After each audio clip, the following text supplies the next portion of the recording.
প্রশ্ন, অতিথি গল্পে চারুলতা ও সোনামণির চরিত্রের মধ্যে তুলনামূলক আলোচনা করো এবং অভিনব বিশেষ চরিত্র সৃষ্টিতে রবীন্দ্রনাথের কৃতিত্বের পরিচয় দাও। উত্তর, রবীন্দ্রনাথের বিখ্যাত গল্প অতিথি দুটি অভিনব কিশোরী চরিত্র চারুলতা এবং সোনামণি।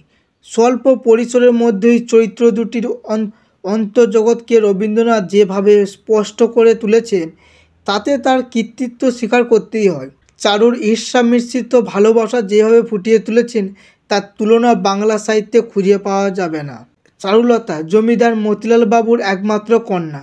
বড়লোক বাবা মার একমাত্র কন্যা বলেই সে আদরে বড় হয়েছে। বাবা মায়ের আদরের একমাত্র অধিকারিণী সে যখন প্রত্যক্ষ করে কথাকার কে তারাপদ একটা পথের ছেলে, সে তার বাবা মার স্নেহ ভালোবাসার ভাগ বসাচ্ছে, তখন স্বভাবতই সে তারাপদর প্রতি ঈর্ষা পরায়ণ হয়ে উঠেছে। সে জেদি এবং খেয়ালি, খাওয়া পড়া চুল বাঁধা সমস্ত ব্যাপারে নিজের মতটাকেই প্রতিষ্ঠিত করত। সেটা না হলে সে সকলকে অতিষ্ঠ করে তুলত। তারাপদর প্রতি বাবা মাকে মনোযোগী হতে দেখে চারু বিরক্ত হয়ে তারাপদর ওপরেই, কিন্তু তারাপদকে কোনোভাবে পীড়িত করতে না পেরে সে ভেতরে ভেতরে নিজেই পীড়িত হয় এবং সকলকে অস্থির করে তোলে। সহজ সরল উদার কিশোর বুঝতে পারে না চারুকে, তাই চারুর বিষয়ে তারাপদ কোনো কৌতূহলও প্রকাশ করে না। তার প্রতি তারাপদর এই উদাসীনতা তার পীড়া আর অস্থিরতা বাড়িয়ে দেয়। মা অন্নপূর্ণা বুঝতে পারেন চারুর ঈর্ষার কারণে এমনটাই ঘটছে, তাই চারুর সাক্ষাতে তারাপদর প্রতি তিনি স্নেহ প্রকাশও করেন না। অন্নপূর্ণার অনুরোধে তারাপদ সন্ধ্যার সময় নদীর ওপর গান গাইলে সকলেই মুগ্ধ হতো, কিন্তু বিরক্ত চারু বিছানা থেকে উঠে এসে বলতো, মা তোমরা কি গোল করছো, আমার ঘুম হচ্ছে না। তারাপদর কিছুই চারুর ভালো লাগতো না। কেবল স্নানের সময় নদীতে তারাপদ সাঁতার কাটাটা দেখতে চারুর ভালো লাগতো, কিন্তু সেই ভালো লাগাটাও সে ব্যক্ত করতে চাইতো না। সোনামণি চারুলতার বিপরীত স্বভাবের মেয়ে। সে হতভাগিনী, তার বাপের ধন সম্পদ নেই, 5 বছর বয়সে বিধবা হয়ে মায়ের কাছে রয়েছে। চারুর সে সমবয়সী, সখী, ভীরু, লাজুক এবং কুণ্ঠিত, কিন্তু তারাপদ এই মেয়েটাকে নিজের গুণে আপন করে নিয়েছেন। কাঠালিয়া গ্রামে এসেই সে গ্রাম ঘুরতে বেরিয়ে সোনামণিদের বাড়িতে গিয়েছিল। সোনামণির মাকে সে মাসি বলেছে, তাই সোনামণি তাকে দাদা বলেছে। তারাপদর সঙ্গে সোনামণির এই ভাই বোনের সম্পর্কটাও চারুর কাছে অসহ্য লাগে। তার সর্বশরীর জ্বলে যায়। তুচ্ছ কারণে সোনামণির সঙ্গে চারুর আড়ি হয়ে যায়। তারাপদ যে সোনামণির কাছে সহজগম্য হয়ে উঠেছে এটা চারু মেনে নিতে পারেননি। সে তারাপদকে নিজের অধিকারের বস্তু মনে করতে চায়, অথচ সে আর একজনের দাদা হয়ে গেছে তার অজান্তে।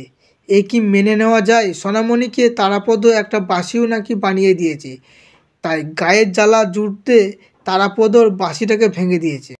তারাপদ ইংরেজি শিক্ষা শুরু করলে পড়ার ঘরে সময় কাটাতে থাকলে চারু তারাপদর সঙ্গে ঝগড়া বিতর্ক করবার এবং তাকে চোখে চোখে রাখবার সুযোগ থেকে বঞ্চিত হয়। তাই জেদ করে আমিও ইংরেজি শিখিব। মাতা পিতা সম্মত হলেন এবং চারু তারাপদর সঙ্গে অধ্যয়নে নিযুক্ত হলো। পড়ার থেকে তারাপদর বিঘ্ন সৃষ্টি করাই তার কাজ হলো। তার দৌরাত্ম্য অসহ্য হলে তারাপদ তাকে প্রহারও করত, কিন্তু চারু শাসিত হতো না। বিরক্ত ও নিরুপায় তারাপদ মৌনব্রত অবলম্বন করে, তখন তাকে কথা বলাবার জন্য চারুর চেষ্টা চলতে থাকে। এক সময় সোনামণি তারাপদর সঙ্গে সাক্ষাৎ করতে এলেও ঘরে প্রবেশ করতে পারে না, উকি দেয় দ্বারের কাছে দাঁড়িয়ে। তার সঙ্গে তারাপদর কথা বললে চারু রেগে যায় বলে সোনামণি বড় সংকোচ। তারাপদ তাকে দেখতে পেলেই স্নেহে কথা বলতো। প্রায় বিকেলে তাদের বাড়িতে যেত। এটা আটকানোর জন্য চারু তারাপদর পড়ার ঘরে বাইরে থেকে তালা লাগিয়ে দেয়। এতে বিরক্ত তারাপদ অভিমান করে খাওয়া দাওয়া বন্ধ করলে চারু শিকার, তোমার দুটোই পায়ে পড়ি, আর আমি এমন করব না। তাতেও তারাপদ বস না মারলে চারু কাঁদতে লাগে। তখন তারাপদ খেতে বসে। এভাবেই বিরোধিতা ও শত্রুতা সাধনের মধ্য দিয়ে তারাপদর প্রতি চারুর কৈশোর প্রেম জাগ্রত হয়। তারাপদের মনে কেমন এক রোমান্টিক অনুভূতি জাগতে থাকে, দিবা স্বপ্ন দেখার প্রবণতা জাগতে থাকে। মতিলাল বাবু ও অন্নপূর্ণা সিদ্ধান্ত নেয় তারাপদের সঙ্গে চারুর বিবাহ দিয়ে তারাপদকে যথার্থই নিজের করে নেবেন। এই সিদ্ধান্তের কথা গোপন রাখা হলেও চারু নিশ্চয়ই এক সময় জেনেছে। কিন্তু তার প্রতিক্রিয়ার লেখক আমাদের জানাননি। বনের পাখি তারাপদ খাঁচার পাখি আহ্বানে খাঁচায় ধরা পড়বার আশঙ্কায় যখন খাঁচা ছেড়ে চিরদিনের মতো উড়ে গেল, তখন চারুর কী প্রতিক্রিয়া হয়েছিল, সোনামণির কী প্রতিক্রিয়া হয়েছিল আমরা জানি না, কিন্তু অনুমান করতে পারি সেই বিচ্ছেদ কারোর কাছেই তৃপ্তিদায়ক ছিল না, ছিল মর্মান্তিক বেদনার।